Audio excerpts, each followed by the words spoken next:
Halo semuanya, dan selamat datang lagi di sesi bedah materi kita. Jujur, saya lagi semangat banget nih hari ini, karena kita bakal membongkar sebuah dokumen yang luar biasa inspiratif. Kita akan melihat langsung notulensi rapat tertanggal 10 Mei 2026 dari Rumah Harapan Tapos. Dokumen ini bukan sekedar catatan rapat biasa ya, ini adalah sebuah peta jalan strategis, sebuah cetak biru yang meletakkan fondasi transformasi besar-besaran untuk institusi ini menuju tahun 2029. Kita bakal melihat bagaimana sebuah lembaga sosial merencanakan lompatan raksasa dari operasional yang standar menuju kemandirian penuh yang dampaknya luas banget. Jadi siap-siap ya, karena struktur dan visi yang akan kita bahas ini sangat sistematis dan penuh dengan ide segar yang bisa kita pelajari bareng-bareng. Di sesi kali ini, kita punya 5 poin penting. Kita mulai dari visi besar 2029, lalu turun ke pilar program utama, inovasi bisnis dan sosial, tim dan pembagian tugas, dan ditutup dengan rencana tindak lanjut. Kita akan lihat bagaimana ide besar ini dipecah jadi langkah yang benar-benar bisa dieksekusi. Oke, kita langsung masuk ke bagian pertama, visi besar 2029. Ini adalah tujuan akhir mereka.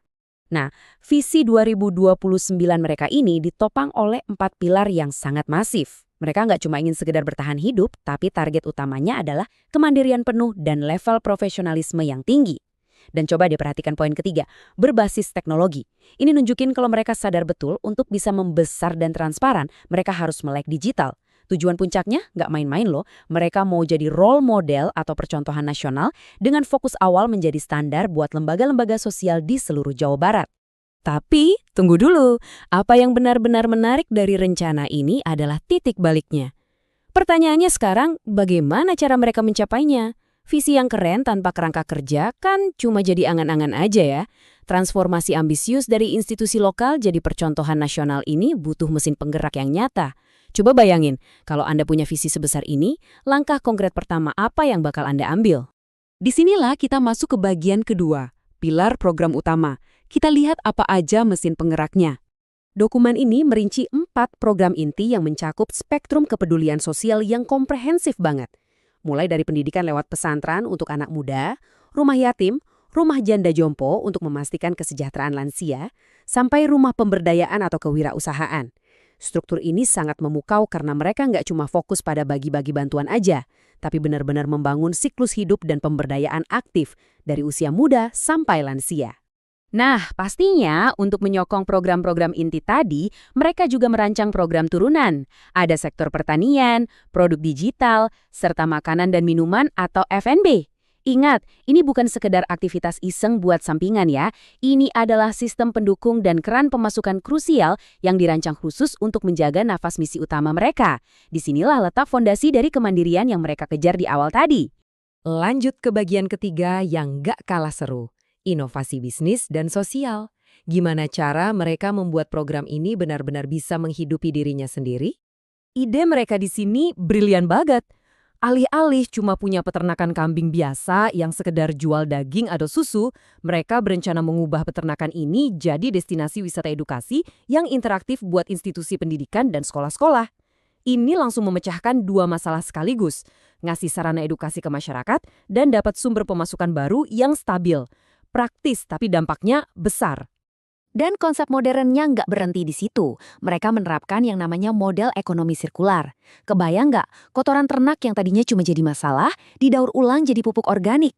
Pupuk ini terus dipakai langsung untuk menghidupi dan menjaga keberlanjutan pertanian pot mereka. Nggak ada yang terbuang sia-sia, semuanya saling menghidupi. Keren banget? Nah, untuk sektor F&B-nya, mereka nggak mau setengah-setengah. Strateginya adalah langsung melakukan audiensi dan belajar dari pabrik roti berskala industri. Tujuannya apa? Buat diaudit dan dapat pelatihan. Mereka ingin memastikan kualitas produk yang dihasilkan itu punya standar tinggi dan sangat kompetitif di pasaran. Profesionalismenya benar-benar dipraktekkan. Oke, dan ini dia poin krusialnya. Sampah jadi umroh. Ini adalah program andalan mereka untuk lansia dan janda jompo. Institusi ini sepakat untuk menjadikan program ini sebagai narasi utama, semacam wajah dari lembaga tersebut, mengubah sampah jadi perjalanan spiritual umroh. Ini punya kedalaman emosional yang sangat kuat dan jadi inti naratif dari semua nilai Rumah Harapan. Terus kalau dulu penggalangan dananya mungkin konvensional, kayak cuma sebar proposal, sekarang mereka upgrade total ke metode yang jauh lebih mutakhir. Mereka berencana merekrut trainer digital marketing khusus loh. Ditambah lagi, mereka akan menyusun skema kolaborasi independen buat nyasar dana CSR dari perusahaan eksternal secara lebih terukur. Benar-benar pendekatan fundraising yang sangat modern. Sekarang kita geser ke bagian keempat, tim dan pembagian tugas. Karena blueprint sekeren apapun, pasti butuh tim yang solid untuk mengeksekusinya. Coba perhatikan matriks pembagian tugas yang sangat spesifik ini. Gak ada yang tumpang tindih. Ustadz Kashful ditugaskan menangani infrastruktur fisik dan pengumpulan data vital, dari legalitas sampai data lansia. Terus Ustadz Wahid, ini adalah otaknya kerangka aksi dan narasi, termasuk ngelola program sampah jadi umroh tadi. Ada juga Ustadz Farizal yang fokus membangun kapasitas SDM dan merancang skema kolaborasi eksternal buat CSR. Dan pastinya, Risdianto, arsitek digital kita, yang merancang seluruh ekosistem teknologi, dari Google Workspace, platform crowdfunding, sampai nyiapin peta jalan buat sistem ERP bareng Technomize. Semua orang punya target yang super jelas. Dan akhirnya, kita sampai di bagian kelima, rencana tindak lanjut. Ini adalah langkah konkret yang langsung terjadi sesaat setelah rapat ditutup. Rencana ini disusun dalam urutan 1, 2, 3 yang sangat ketat dan taktis. Langkah pertama, aktivasi kantor think tank biar tim punya markas fisik buat koordinasi. Langkah kedua, nyiapin ruang kerja virtual kolaboratif lewat Google Workspace biar semua dokumen terpusat secara digital. Nah, begitu ruang fisik dan virtual ini siap, langkah ketiga langsung dieksekusi, yaitu mendigitalisasi semua data anak yatim dan lansia masuk ke sistem baru. Ini eksekusi kilat tanpa penundaan.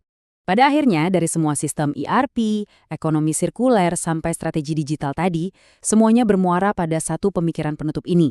Lahirnya sebuah ekosistem kemandirian umat yang profesional, modern, dan berdampak luar biasa luas.